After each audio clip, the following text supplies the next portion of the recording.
Omagyanatimirandasya Gyananjana Shalakaya Chakshurmilitan Jaina Tasmai Shri Guruve Namaha Shri Guru Gaur Gandharva Govinda Gringanasa Vande Prasada Toyesham Sarvaramba Shubhankaraha. So we've come to this very important verse of Upadeshamrita. We are coming to the end of chapter 4 of Prapanna-jivanamrtam. We are in verse 25. And so this is the, which number is it? Maybe it's the 5th or the 6th verse of Upadeshamrita. And it's one that Srila Gurudev, we heard him quote, several times. Very important teaching here for us. Very crucial. This is one of those crucial things that you cannot avoid in Krishna consciousness, and that is the that we must leave aside the fault-finding tendency. It is so important. It is so crucial for us. Aikantika bhaktasya shaya vashishta dosha darshanagraho varjaniya. The tendency to find the dying remnants of personal defects in an exclusive devotee must be abandoned. And then this is the verse by Sri Rupa Goswami. Jishte svabhava janiter vapushascha doshe na prakitatvam miha bhakta janasya pasya gangamba samna kalu budbudafena panker Brahma Javatvam Apagachati Niradharmai. And so here Param Gumarsh has selected a Bengali verse translation by Srila Bhaktisiddhanta Saraswati Thakur. So in a poetic Bengali verse style translation of the Sanskrit verse. Sabhav janitar vapudoshe kane ananda nahi koro shurabhakta jane pankari jaliya doshe kabu ganga jole chinmayatva lopana he sarva shastre bole aprakrita bhakta jan pap nahi kore avashishta pap jai kichu din pare. For defects in his nature or defects in his body, one should never disrespect Lord Krishna's pure devotee. If mud, foam, and bubbles appear in Ganges water, it never loses divinity. So says the scripture. The devotee of divinity, he does never sin, and if a remnant does remain, soon that too is gone. So here Srila Rupa Goswami gives the example of the Ganges water, which everyone understands to be the divine quality. And when you go to India, you look at the Ganges water, you see all kinds of things there. We don't need to go into details. Here it's mentioning the lighter examples, foam and bubbles. But one who appreciates what is the Ganges, they look past whatever impurities they see there. They know that does not affect the spiritual characteristic, the spiritual quality of the Ganga. The spiritual and the material, they're categorically different things. So one may have some material fault, but that does not affect in any way, it cannot touch the spiritual characteristic, the spiritual quality of a person. So it's a difficult thing for us because, and this is something we've, it's been coming up. It's always coming up, and it's something we have to always remind ourselves, because we're living in the world of our senses, and actually all fault finding, it's based on empiricism. It's based on what we can perceive with our immediate senses. And so that's how we've been living for so many ages of time. And so the danger is when we're seeing the Vaishnavas like that. We're seeing the Vaishnavas in terms of the way that they look, the way that they dress, the way that they talk, habits that they have, the things that they do, and things that they've done. We're judging them by all these things that are actually on the surface. And we're not able to recognize the spiritual quality that is underneath or mixed in with all of that. So then if we go to analyze those faulty things or judge them on the basis of those, material faults, then we're in trouble. We're in trouble. So we have to try to develop that Paramahamsa vision and seeing past all of these, these things on the shell, on the cover, and to try to recognize the spiritual quality that is there. And if we can't, then the safe position is just to give honor to everybody, And that's what Srila Gurudev would always tell us, we don't know who's a sadhu, we don't have the eyes to see that. It's not easy to recognize a Vaishnava. There's one expression of Srila Bhaktivinoda Thakur where he's saying that, I'm so unfortunate. I cannot tell who's a Vaishnava. I'm not able to recognize who's a Vaishnava. It's not so easy because it's an inner quality. It's nothing about, some outer position or dress or formality. It's an inner quality of the heart, and we may or may not be able to see that. So we simply have to be careful. We have to be careful and give honor to everybody. And in that same prayer of Bhaktivinoda Thakur, he's saying, please, my prayer is that the Vaishnavas are merciful and they may reveal themselves to me if they wish. So that we can pray like that, Gurudev, please, reveal to me, who is a real Vaishnava, so I can recognize that, I can get their grace. We can pray like that. Pray to the Vaishnavas that they may reveal themselves. And yeah, and also this is one danger of a it can be a danger for someone of a weaker, immature faith, associating too closely with the Guru, because one will see that the Guru has so many ordinary characteristics, right? They're going to the bathroom and so on and so forth, doing the things that we're doing, and then when you're up close seeing that all the time, then you'll start to just consider them like that, and seeing them in terms of their, human behavior. I've heard some very silly stories, like someone who came to hear Srila Saraswati Thakur speak, and they got so disturbed because he wore glasses. Because they thought, he's meant to be perfect.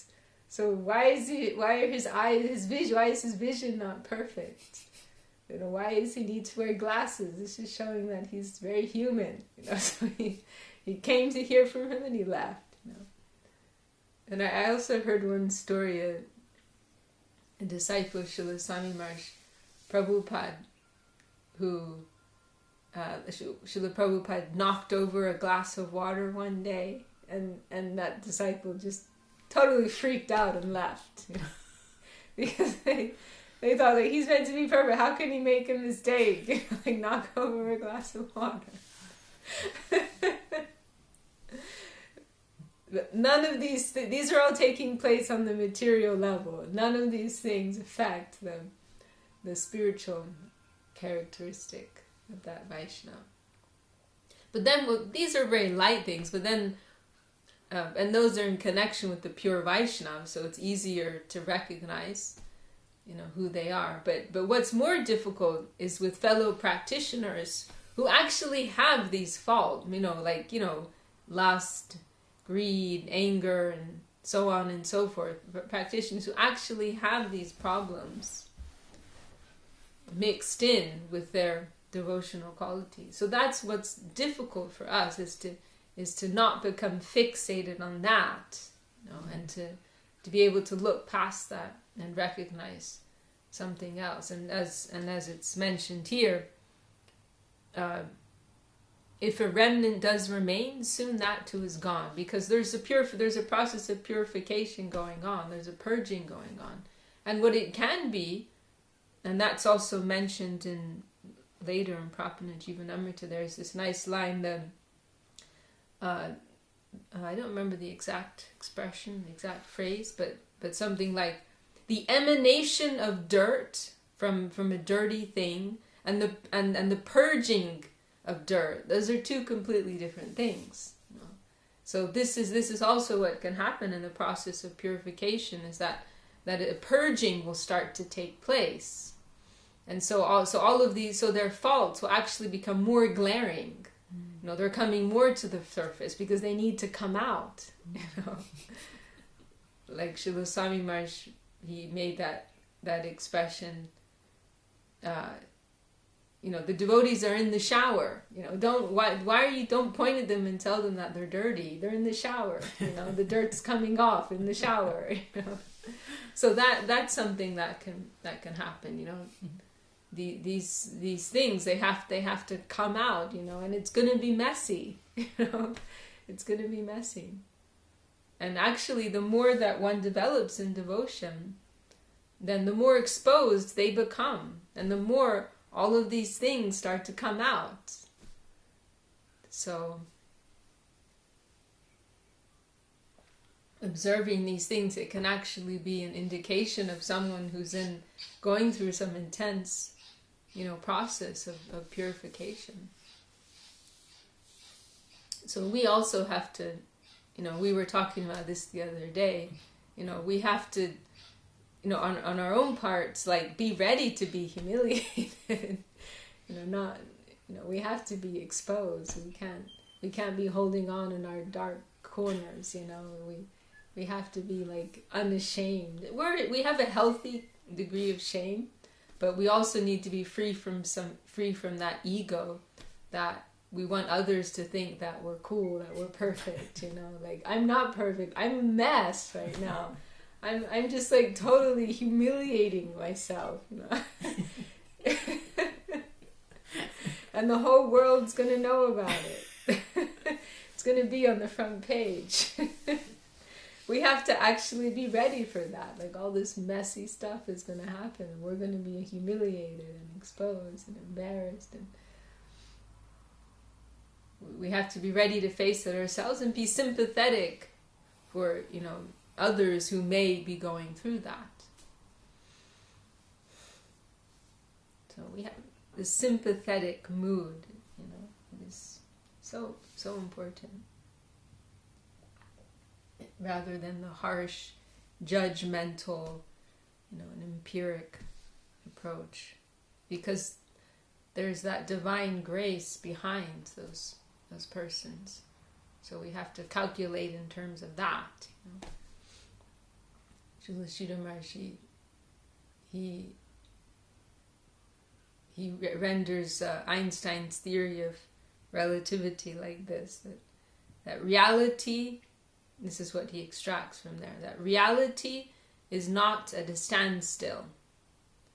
Reality, if you're going to calculate the value or the truth of something, then you have to include all of the possibilities that surround it.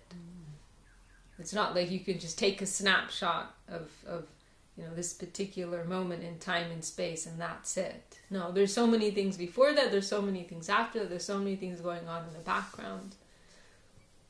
We have to include the potential of every situation. So when it comes to the sincere practitioners, we may be seeing this like really messy thing in front of us, but we're not seeing the divine grace that's behind that person. We're not seeing the endeavor, the inner endeavor and sincerity of that person, what they're struggling with, what may be happening consciously and also unconsciously within them. So we have to include all of that, you know, in the background, in our consideration of that Vaishnava. So this point is so fundamental, as I said. It is so, because this is basically the thing which can just destroy us. This is the thing, you know. criticizing the Vaishnava, having some critical mentalities where this is the one thing that can just ruin us. It's the only thing, actually. Other faults that we have, they'll give us some kind of setback. But this is something that can, if it goes so far, it can totally destroy us. There are sinful activity, it can weaken us to some extent. But this tendency actually destroys us on a spiritual level.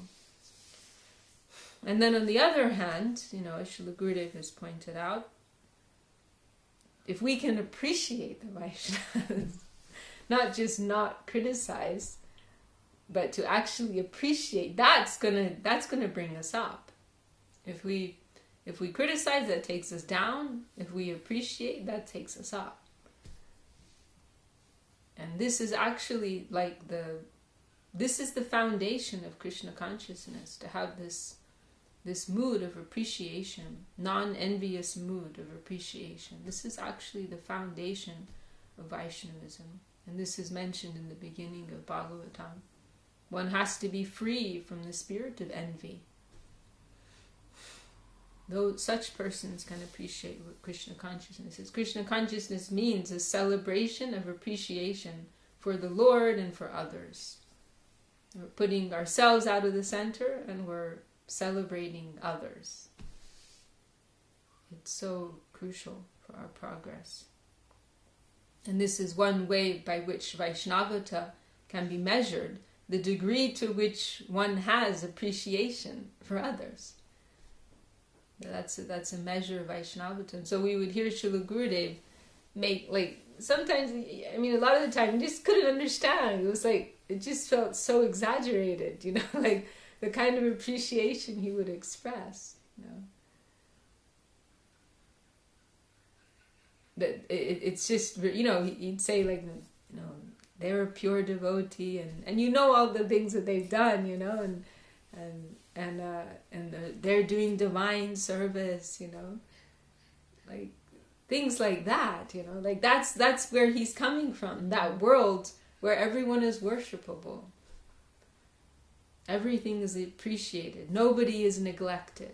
That's where he's kind of, so he no doubt some quality, and not to negate that, not to lessen that, no doubt some quality that he's perceiving, but it's also showing his quality of Vaishnavata, that he's able to appreciate, because otherwise we're like envious people, we don't appreciate people, it's really sad.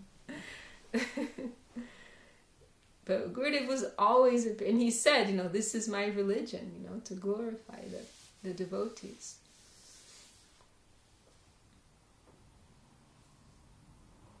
He said, this is what I learned from Guru Maharaj.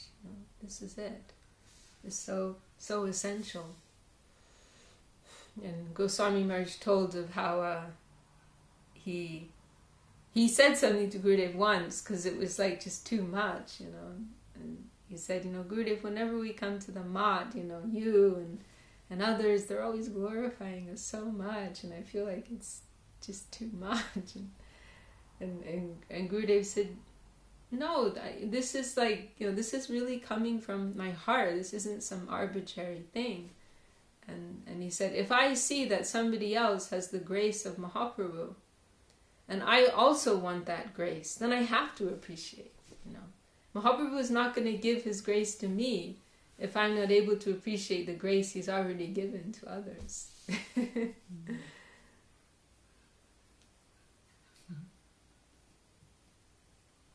So, very important point for us here.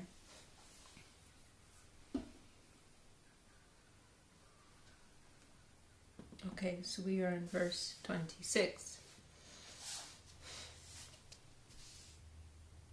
Paradoshanushilanam varjaniyam. The practice of finding faults in others must be abandoned. Paraswabhava karmani ya prashamsati nindati sa ashu brashyate svartad asatya viniveshataha. To pointlessly judge others is a defect, and therefore such a practice must be abandoned. O Uddhava, you should neither praise nor abuse the nature and actions of others, because you will become preoccupied with falsehood, and your best self-interest will be lost. So a couple of points here. This is spoken by the Supreme Lord. I think this is from Bhagavatam. So one point here, this is told in scripture, that one should neither, and this is also in a few other places, this point, that one should neither praise nor abuse. And the idea is that whatever is going on within this material creation, it's all has the foundation of illusion.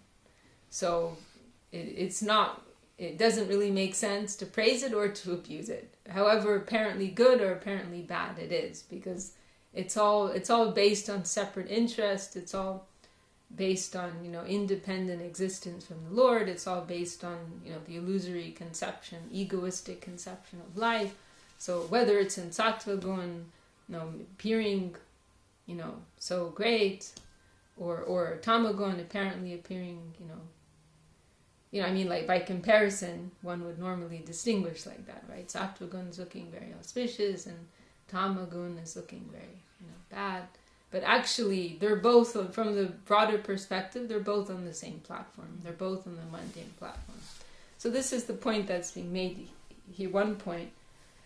And there's another verse in Chaitanya Charitamrita. How does it go? Dvaite Bajra Bajra Gyan Sab Manu Dharma E Balo E Manda E Sab Brahma. Saying that to distinguish between good and bad in this world is foolish, because it's all a mistake. It's all a mistake. It's all wrong, actually. So there's that point. And so this injunction is given that one should neither praise nor abuse. However, Mahaprabhu has pointed out, and this is discussed in Chaitanya Charitamrita in relation to Ramchandra Puri, if I recall correctly, that actually of these two, it's more important to not criticize. So there's less. It is less. It's more excusable to praise others. So this is one point. But then a deeper point here is that when we go to praise the Vaishnavas, that's a completely different thing. Because the qualities that they have, they're in connection with the Nirgun plane.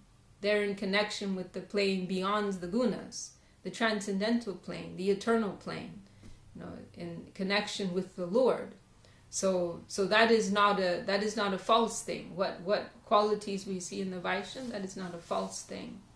And so that it's not that we're not supposed to praise them. Rather, we must praise, the Vaishnavas, because that is of a different category. And in fact, our religion is praise. That is the meaning of kirtan. Kirtan is our religion. And kirtan means to praise, to glorify.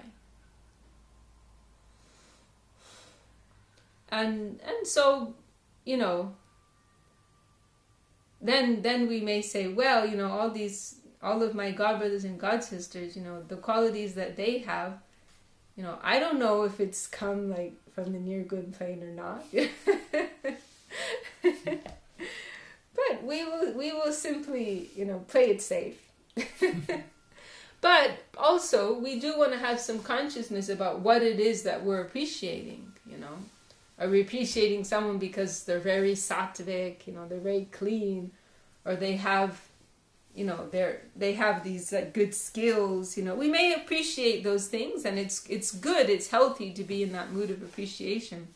But we also have to keep some sobriety within ourselves and not get too excited about these things, because really what is appreciable is the spiritual qualities that are developing within their hearts. Their chastity, their faith, and their sincerity. enthusiasm and so on and so forth. And but then these skills, the skills that the Vaishnavas have, that the practitioners may have, if those will be used with sincerity and with enthusiasm in service, then it becomes something else. Then actually what we're appreciating is their expression of service. Not that they're so skilled in this or that, but we will see that what they've done is actually an expression of their heart, an expression of their desire to serve. So, yeah, we just have to, keep some adjusted vision, on all of these things. Because it's easy, to get like overexcited. Somebody does this so well, or dresses so well, or has this special skill, or you get honored by some celebrity or whatever it may be. It's easy to get caught up by these things, but we have to keep some inner sobriety about what is actually the value of these things without the connection of devotion. Like just for like an obvious example, you could have someone who's like an environmentalist, a vegan, and super sattvic, and so on and so forth, but they may be totally anti to devotion, and then you could have someone who's like, a drug addict, living on the street, no good qualities, so on and so forth. But their heart is open to this higher truth, to this higher layer of truth. So we cannot be, fixed by these stereotypes, these prejudices that we may have. Krishna consciousness is independent. Does not care for the piety or for the sin of anyone. But where there's some openness of the heart, it will manifest there. So, and we may like to preach to a particular class of persons, but it's not good for us to be too rigid. Like we're preaching to the educated classes, or we're preaching to the scientists, or we're preaching to the students, or we're preaching to the yoga people. Like we don't want to be. We may target a particular group just for practical reasons, but we don't want to be too rigid or too fixed on that. Which we see sometimes. We want to maintain that consciousness. This is for everybody, and anybody, the most unexpected person may be the one to get it. So we have to keep that broad-mindedness.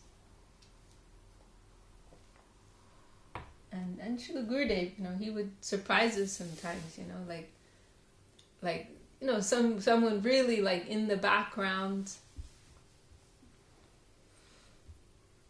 and Gurudev would give like some special attention to them. There was one devotee in Calcutta, and he had like, he used to like sell potatoes or something like that. Like, so he had like some really simple job. And he ended up meeting Gurudev and took initiation. And after he took initiation from Srila Gurudev, then every day he used to smoke some beedies, or maybe it was cigarettes. And so that would have been like a couple rupees or something. So then what he did from the day he took initiation is every day he would come and he would give Gurudev that money that he used to spend on cigarettes. And maybe some flowers or something like that. Every day he'd come and he'd offer that to Gurudev. And then he passed away. He got very sick at some point, and he passed away. And Gurudev glorified him so much. And the devotees were shocked because they just saw like some simple village guy, coming every day, and they didn't know anything about like who he was within. And Gurudev said, he has the kind of devotion that I am afraid of, something like that. And he glorified him very much. and how like Krishna took him away from me or something like that, you know. There's also that famous story in Mahabharata when Yudhishthira Maharaj performs the Rajasuya sacrifice, and then Krishna tells him, or it's said, I don't remember who said it, maybe it was Krishna, that the bell will ring. Then there's Prasadam Seva at the end, and I think it was Krishna who said when the sacrifice is completed, then this bell will ring. You know? And so everybody took Prasadam, Vaishnav Seva was done, but the bell was not ringing. And so they asked Krishna, like, what's going on? You know, so many great Vaishnavas are here. You know, Bhishma Deva's here, Krishna himself is there, and so many others, you know, but the bell's not ringing. We've done Vaishnava Seva, but the bell's not ringing. What's happened? And Krishna told them, if you go out to the outskirts of the town, you will find this very simple man. You know, he passes his days, you know, remembering the Lord. He lives very, very simply. He is a great devotee. You bring him here, you feed him, you satisfy him, then the sacrifice will be complete. And so they went out, and Arjuna went and brought him back, and Draupadi had cooked all these elaborate dishes, and they were given to him, and he was of the Shudra caste, and they don't have all these like this refined culture and way of eating, and so he was mixing everything together, you know, like I also like to do. I'm a Shudra. Like a khichdi, mix it, because you know, like high culture, and I've experienced this. Like one of our devotees, she's like comes from this like highly cultured South Indian Brahmin family, and like it actually pains her, like if she sees me doing that. Like, this is rasam. You cannot take rasam like mixed with this, and you have to take it like at this point and separately, and she's like watching, and she's such a humble devotee. She's not like rude or anything, but it's actually like she's watching me and she just can't help herself. And I'm just like mashing everything together, all these like special things, and she's actually like, it's paining her to see this, you know. So Draupadi's watching this, and this is disturbing her. And so he finishes eating, and the bell does not ring, and they're asking Krishna what happened, you know. And he said, Krishna said, was anyone thinking anything in their mind about this man? And then Draupadi confessed, oh, you know, I'm sorry, you know, I was thinking I made all these fine dishes and he just mixed everything together, because all those like individual flavors, you know. So I was a little upset about that. So Krishna said, then again, you must offer to him again. So again, she had to cook something and then offer to him, and then Srila Maharaj said that the bell was ringing with each and every morsel that he took. The richness is of the heart. The wealth is of the heart.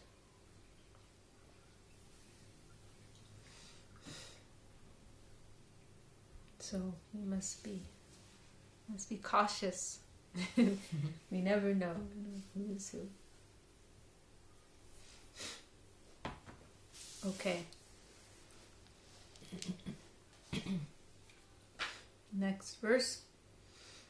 Raja rasa shritanam bhukti mukti spriya tata aisvarja mishra vaikunta pati sevapi tyajyatvena ganya. For the pure devotees who have taken refuge in the mellow of pure devotion in Vrindavan, even the reverential service of Lord Narayan in Vaikunta is considered to be as adverse as the aspiration for worldly pleasure or liberation. It's like whole new level here. And this verse is by Srila Raghunath Das Goswami. Asadvarta Vesha Vishujja Mati Sarva Sahara Nihi Kata Mukti Vyagriya Nashinu Kila Sarvatma Gilani Api Tyaktva Lakshmi Patiratim Ito Vyomanayanam Rajiradha Krishno Swarati Manido Tvam Bhaja Manaha. And so here there's also an expanded Bengali poem by Srila Bhaktivinoda Thakur of this Sanskrit verse by Srila Raghunath Das Goswami. Krishna Varta Vinan Asarvarta Bole Jan Sevesha Ati Boyankori Shri Krishna Vishoy Mati Jive Dolabati Sevesha Mati Loy Hari Shunoman Boli He Tomai Mukti Name Shardulini Tarkata Jadishuni Sarvatma Sampati Gilikai Harubai Jag Koro Mukti Kata Parihar Lakshmi Pati Rati Rakadore Serati Prabhu Hole Parvome Deya Fele Nahi Deya Vasa Brajapure Brajarada Krishna Rati Amulya Danadati Tai Tumi Bhaja Chiradin Rupa Raghunatha Pai Serati Partanai Bhakti Vinodinahin. Anything but Krishna's message know as falsehood. Such a passage, such a harlot is so very dangerous. Devotion to the Lord Sri Krishna, rarely gotten by the jiva. That harlot steals away this consciousness. O dear mind, please hear my prayer. And if you hear the presentation of the tigress, liberation, all the soul's good prospect shall devour. Both temptations please abandon, and not to speak of liberation, curb attraction for the Lord Narayan. By attraction to that plane, to Vaikuntha you'll be hurled down, denied the chance to live in Sri Vrindavan. Love for Radha Krishna and Braja bestows the most precious treasure. Adore them in your heart eternally. Rupa Raghunath's feet for such devotion does entreat this Bhakti Vinod bereft in all humility. So this is the end of this chapter, this verse, and you can see it is extremely fitting. Param Guru Maharaj has put this at the conclusion of this section on rejection of the unfavorable, because here this finer point, of what must be rejected. Once one has entered the positive plane, still there's obstacles. Still there's challenges. Things become more and more refined. Normally, this isn't relevant to us where we are right now, other than in determining and appreciating more deeply what is the ideal. Where we are now, we're dealing with these tendencies for bhukti and mukti. The tendencies we have within us for exploitation and for renunciation. This is what's on our plate right now. These are the two things that are dragging us, here and there. But then on a higher level, what is the third obstacle? What is another obstacle on the path? Aishvarja, to have some attraction for that mood of devotion that is pervaded by awe and reverence. To be attracted to that reverential mood of devotion. So this is Raghunath Das Goswami's expression and Bhaktivinoda Thakur's expression. What are they saying here? Where are they living? Vaikuntha is a place where you can be thrown as a punishment. Vaikuntha, the place of Lord Vishnu, Narayan and Lakshmi. That's like a punishment to have to go. That's what it says here. Paravome deya fel. You'll be thrown down to Vaikuntha. If you have some attraction to that type of mood. reverential mood of devotion.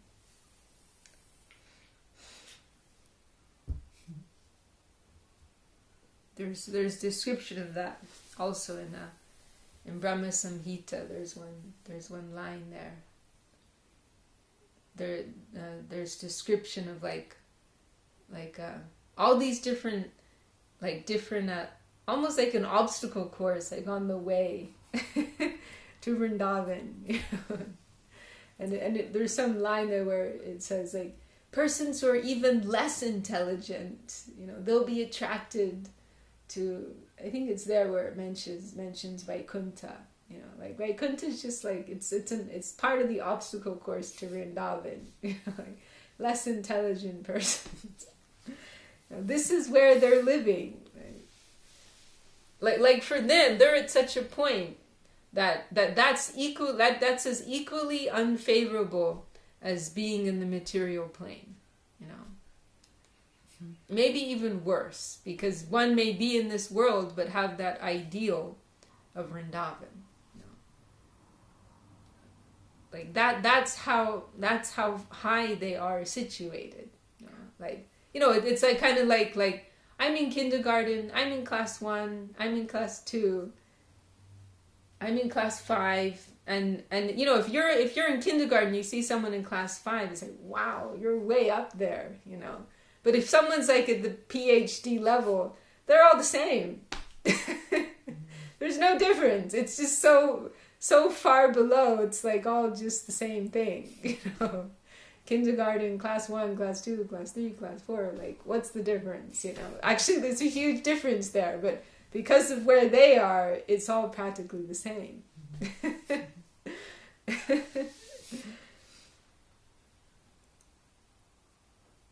and it's interesting, you see in Brihad Bhagavatamrita, Gopa Kumar, he's making his journey, right, through all the different, you know, levels and existence, and so he's in Vaikuntha at one point, and he just doesn't fit in. He's the odd one out, because he has this at his heart he's a Brajavasi, you know, he's a Krishna Bhakta, and so he doesn't quite, you know, mesh with the respectful mood of Vaikuntha. And he's like talking about Narayan in this casual way or something he does, you know, and then people are like, what are you doing? You can't talk like that, you can't act like that, you know, like, that's offensive. But he has this deeper, you know, love within his heart, and he has that mood of Vrindavan in his heart, so he you know, he can't stay there, it doesn't fit in.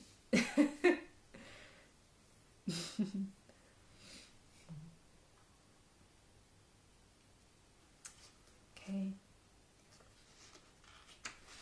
Well, that's the end of that chapter.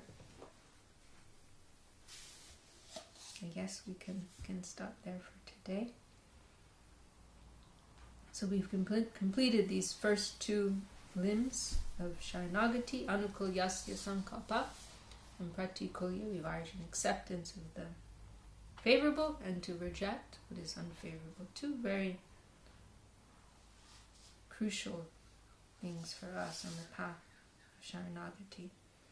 And tomorrow we'll begin with chapter 5, Rakshishyatiti Vishvasa, confidence in the Lord's protection. Jai Sri Sri Prapanna-jivanamrtam ki jai, Shri Bhakti Rakshak Sri Dev Goswami Maharaj ki jai, Shri Bhakti Sundar Govinda Dev Goswami Maharaj ki jai, Shri Chaitanya Saraswat Mat ki jai, Shri Shri Guru Gauranga Gandharva Govinda Sundar Ji ki jai, Saparshad Shima Mahaprabhu ki jai, Shri Rupanuga Guru Varga ki jai, Namacharya Shri Haridas Thakur ki jai, all the assembled devotees ki jai, all the world devotees ki jai, Shri Harinam Sankirtan ki jai, Jai Gaur Premanandi.